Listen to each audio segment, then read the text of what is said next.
I'm going to explain to you in under 5 minutes how pilots can solve any regulatory gray areas. Stand by. So there's always those pilots out there that say, well, that's a gray area, or the FAA wrote that to be ambiguous, so they have a gotcha down the road. Well, no, and there are no regulatory gray areas. Let me explain. First thing I want you to do is go to Google, type in FAA legal interpretations. It's going to take you to a website, drs.faa.gov. There's a whole listing of legal interpretations on there. What those are is the general public writing into the FAA for a gray area or a specific scenario and saying, how do you interpret this, FAA? And the FAA formally writes back from the attorney's point of view, and they say, this is how the FAA interprets the rule, and this is how the FAA would apply the rule in the specific scenario. You can write in, I can write in, anybody can write in to the legal interpretations, and the general counsel, FAA attorneys, will respond to you. Now, usually if there's already been a response for that specific scenario, they're not going to write it again. They may just tell you to reference current materials on there, but those materials date back years and years, and you can research a lot of documents for how the FAA interprets specific regulations.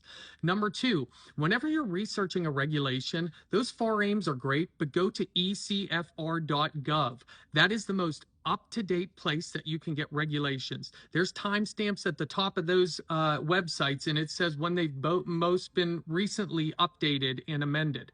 In ecfr.gov for specific like base regulations, let's say Part 91 or Part 61, there's hyperlinks in the top, and there's hyperlinks sometimes below each individual regulation. What I want you to pay attention to are the hyperlinks that have an FR and then a number associated with it. So say, for example, FR 904 or something. What is that? That's a final rule posting. In those, if you click that open, you will see a lot of times plain language preamble text as to why the FAA wrote the rule to begin with. And so instead of seeing the basic regulation and the legal write-up on it, it's going to have some plain language text. Anytime the FAA writes a new rule or amends a rule, they have to put it out for public comment, and they typically will put plain language verbiage in there so that the general public knows what the topic is and knows why the FAA is writing it. So that's a great place to look if you're looking for initial intent as to why the FAA wrote the rule.